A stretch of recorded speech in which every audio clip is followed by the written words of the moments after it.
Hello everyone, I'm Rashmi Bhandary and today I've got two of my students. And what's so special about today is that these two students have got into Japan.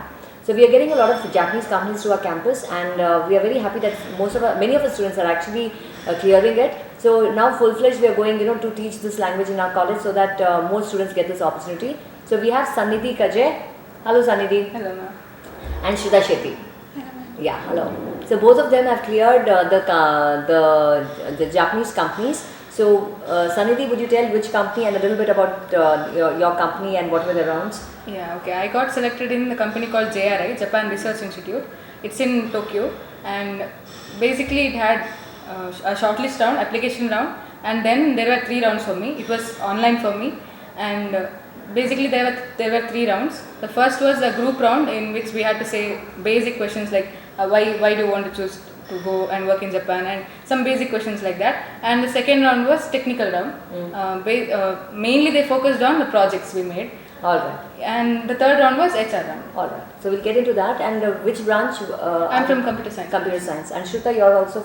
I'm from computer science. So Shruta, which company and what was the eligibility for your company? I got placed in GEMS, which is Japan Environment and Management System. Basically, there were only 2 rounds for interview, and starting main procedure was getting shortlisted. As Sannidhi told, firstly we have to fill some applications, and because through that we'll get shortlisted. Okay. And after getting shortlisted, for one vacancy there might be 8 people. So if there are 2 vacancies, 16 people will get shortlisted. So what was the cutoff for both your companies? Yeah, basically it was about 60 to 75% and no current backlogs. No current backlogs. And so when you're telling about that the shortlisting was done based on the filling of the forms, why did people not clear? How did they have to fill the form? There was a website. It's not like we have to submit a resume in a format. It was like we have to fill certain things like our details, personal details, and then projects, certificates, internships, whatever. We have to fill everything. Like whatever we have to fill that, and that is considered as a resume for Japanese companies. Okay. And then we get an application form for each company. Like there are some 10 to 12 questions for each company. Maybe it might be related to why Japan or that culture, are you interested to study Japanese language, are you motivated enough, or regarding the company, and technical questions as well. There are some requirements given in the JD, like soft skills and technical skills required and desired to be, if you know, there are some certain things in the JD, and based on that there will be some questions. Alright. So I think people usually mess up because they don't fill it properly. They think it's just a form, I just have to fill it and just fill it whichever way I just write. And one more thing, we can't fill it up using AI, ChatGPT and all. If we copy and paste it, they'll get to know. They'll get to know. So it has to be from our perspective. Like every answer should be our own answer. Okay, very nice.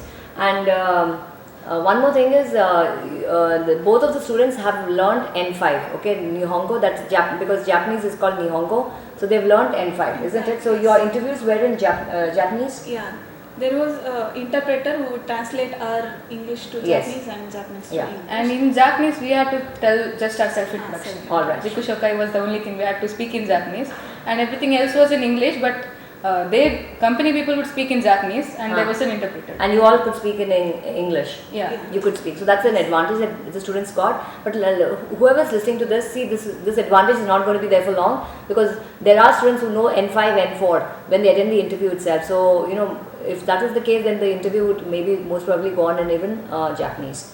Now you tell me, what are the mistakes that people do in filling the application? Or what is it that they have to keep in mind? First and important thing is the length of description.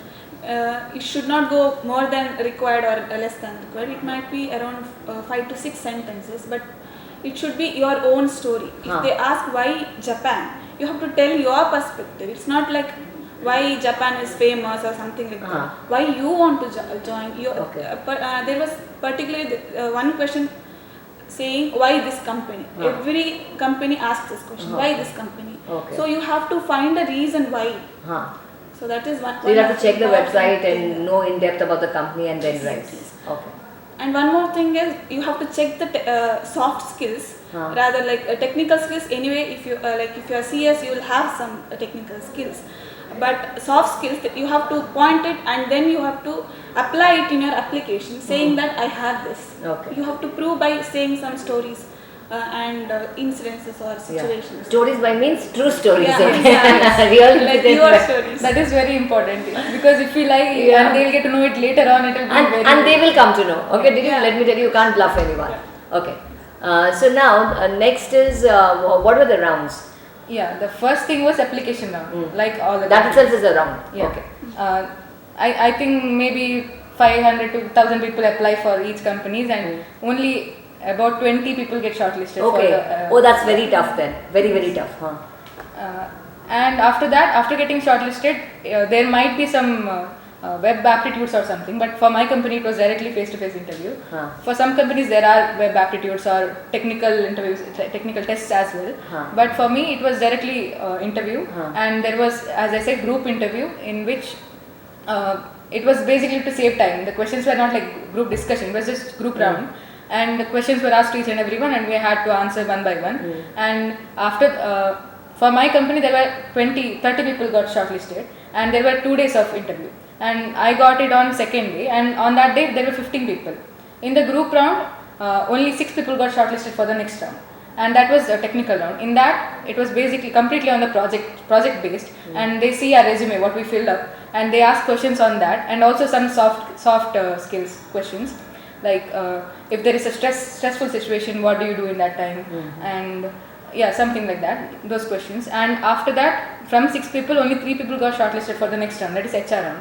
In the HR round, they basically tell about the company, like what we are going to work in, which department are we going to work in, and what are the aspects like we have to work. And they ask questions based on the company, like why do you want this company, what role do you want to continue after you join. And there were certain options for me, like after joining from 2 to 3 years, there are some 8 options. What way would you like to prefer?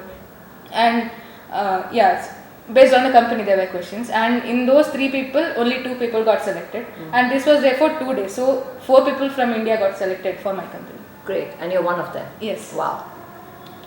Yeah, for me it was again application round and then getting shortlisted, and then there were 2 rounds basically in interview. First round concentrated more on whether I fit into their company or not.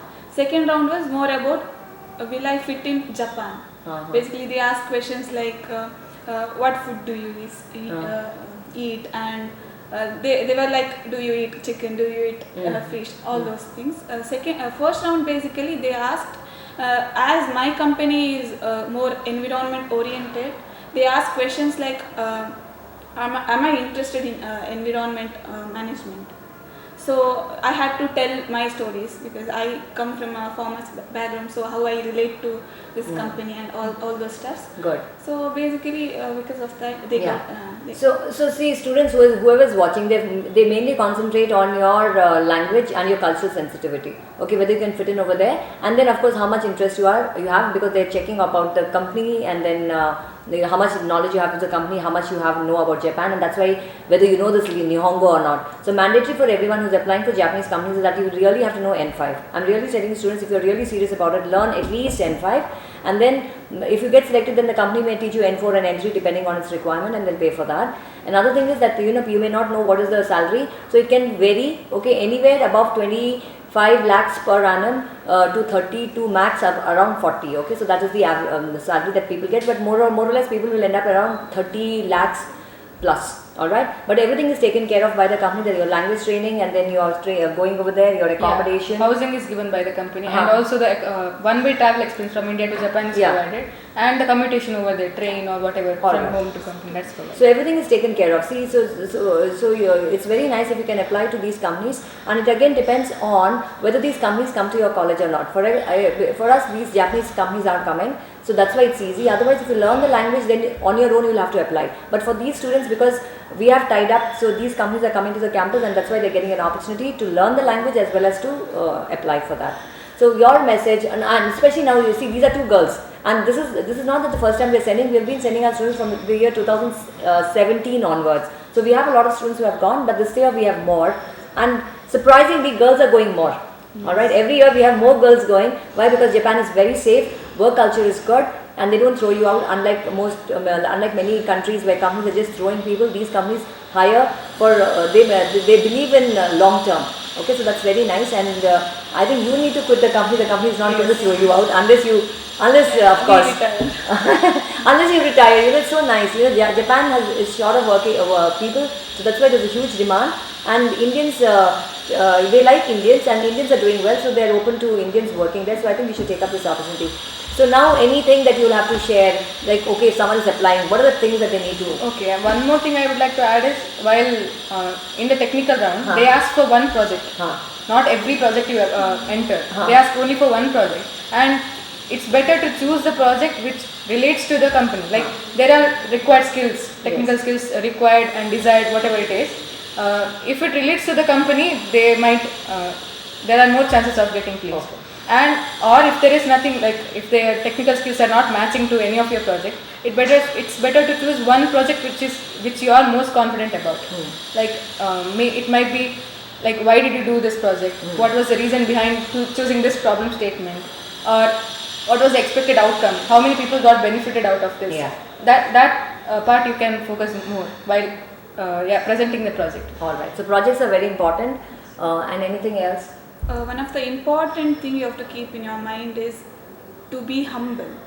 While interviewing, you shouldn't be overconfident at all, because I've seen candidates who came out from the interview saying that I was so confident, and actually they mentioned that you are so confident how you can contribute to our company, but they didn't get selected. That clearly says that we have to be very humble with them. And that is what matters the most. See, humble means you talk politely, but it doesn't mean that you don't tell. So you tell. It's not like, see there's a slight arrogance, and that there's a very thin line. So you should not be arrogant, but at the same time you should tell how good you are, how you can contribute. All that you can tell, all right. But put it in very politely, okay? Because Japanese, the culture is like that. They are very polite people. They expect politeness, a part of the culture. That's why they're looking at the sensitivity, right? And see, Shruta is going for an internship. Can you imagine? They are sponsoring the whole internship. So you're flying to Japan in February 17th. I should be in Japan. Yeah, so she's going to Japan, and this is sponsored by the company. So she's going to go in the 8th semester, go as an intern over there. So that's wonderful, isn't it? Yeah. And so just we were discussing and all this. See, there's a lot of demand for mechanical students. So mechanical people, if you can apply, it's great. Even for IT and EC and all the other, they're open to everyone. So please apply, because there's a huge dearth. But the only thing that is there is it's a long-term employment. You need to learn the language. You should be okay with Japan, working culturally. And now Shruta is a non-vegetarian, but here we have Sannidhi who's a vegetarian. So it's not that you have to accept whatever. So were there any questions regarding that? Yes, there was a question regarding, do we have any concerns in the lifestyle of Japan? I mentioned that I'm a vegetarian, but I love cooking. Like I'm ready to cook. Yes. So I can manage. Yes. That's what I told. Like it's not their problem. It's my thing to. Yes. Very good. And why we are telling this out is because students, it's not that if I have to go to Japan, I'm vegetarian, I can't. You can. Okay. Everyone can manage anywhere. Today it's a global village, so all sorts of foods are available. Only thing is maybe it could be a little bit restricting, but that you can manage on your own, isn't it? So we are not expecting the company to provide vegetarian food or any dietary preferences. That is all your personal this thing. You don't have to change for that, and neither will the company bend backwards for that. But you should be okay that telling that yes, I will manage. When you're giving that assurance, the company is perfectly fine. Yes. Yeah. So what about your parents? I mean, I just wanted to understand. Yeah. Initially they were like, you learn the language, it's okay, but going to Japan is not okay. They said. And after seeing my interest to Japan and Japan culture and language, they were like, okay, let's see that. And after getting placed, my mom was so much worried. She's like, Okay. should you really go to Japan? And my father supported me actually in this matter, because people used to say like, it's too far. What if she get health conditions or anything such? So people used to scare my parents, but my parents were really supportive, and they also they researched, because they talked to our relatives, and there was many relatives who actually live in Japan. After getting to know about all of that, they were so it's always the fear of the unknown. And Sannidhi was the first student of Sahyadri to actually get selected in the 2025 batch. So Sannidhi, how was it at home? Yeah, it was there was a semester exam for us. It was in between that the interview was, and yeah, my father was very confident in the morning itself when the interview started, but I was really worried. And when I got selected, I called. I took the interview in my friend's home because internet connection was not guaranteed at my home. And I called my mom, my dad, and my brother. And my father and my brother were like, "We knew in the morning itself, you'll get it." So my mom was really shocked, and I took a day to digest that I really got selected because I was the first one, and it was the first Japanese company that came to the college.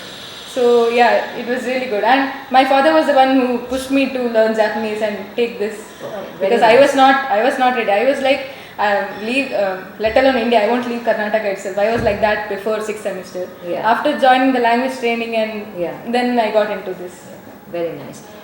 So any message for the juniors? And can you speak something in Nihongo? Sure. Self-introduction. Yeah, give a self-introduction. See how beautifully they speak, huh? はじめまして、シュタと申します。21歳でサイハド大学でコンピュータサイエンスを専攻しています。趣味はダンスや役者がに参加すること、ボランティア活動、そして映画やドラマを見ることです。また、私の強みは一貫性があり、強い責任感を持ち、楽観主義で、そしてチームワークの要素です。本日はお時間をいただきありがとうございます。どうぞよろしくお願いします。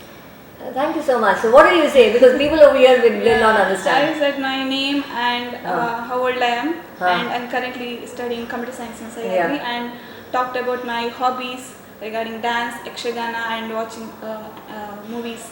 And then I talked about my strengths. Alright, great. But you don't talk about movies. But you were talking about anime or something?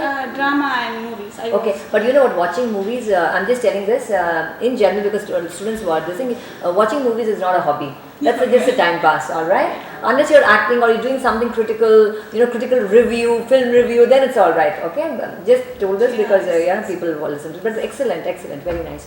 Can you say something, Sanidhi? こんにちは、はじめまして、サヌディと申します。サヤディ大学でコンピューターサイエンスを勉強して今4年生です。今、両親と一緒に住んでいます。子供の時、歌を歌うことを習いますから音楽大好きです。また、料理と旅行や自然も楽しんでいます。本日はお時間いただきありがとうございました。どうぞよろしくお願いします。Yeah. Arigatai gozaimasu. Arigato. that is thank you. Yeah, thank you for your time and please take yes. care of me. So, you know what, in our college there are around 400 students who are learning the language. So I think it's high time that I also learn because I also get to hear a little bit of this thing. So by default something comes in. So my sincere recommendation to everyone who's interested is, the opportunities are immense. It's good to go now. The next 3 to 4 years will be great. After that, it's going to be like, people, there'll be a cram. I mean, because there's so many people applying. Now it's still fairly easy. So if you're in the first year, second year, and third year, try to learn the language Nihongo because that's mandatory. Opportunities are great, jobs are good, and you get core jobs. The best thing is you get core jobs. A mechanical gets a mechanical, a CS gets a CS, an EC gets an EC, robotics gets robotics. Okay, so that's the wonderful part. Japan is extremely safe. There is no theft, no robbery and all, unlike in other parts of the world. So it's very nice, very safe place, and I think you can all give it a try for that. And one more thing, when our batch started this applying to Japanese companies, there were only about 30 to 40 people who were learning. Who had to be pushed. Yeah. and in our batch, we started the club, Sahyadri Nihongo Culture Club. Yes. And this time we have 400 students from all first, second, and third years who are currently studying Japanese, and we have a Japanese sensei in our college. Yeah. So this is all thanks to these students because this Sanidhi is the president of the Sahyadri Nihongo Club in Sahyadri, and core member is there Shuta. And so because of the efforts of the students, there's so much of awareness, and so we are actually able to do take all these steps over here. So encourage everyone, give it a shot if you're really interested. So yes, thank you everyone. Yes. Thank you.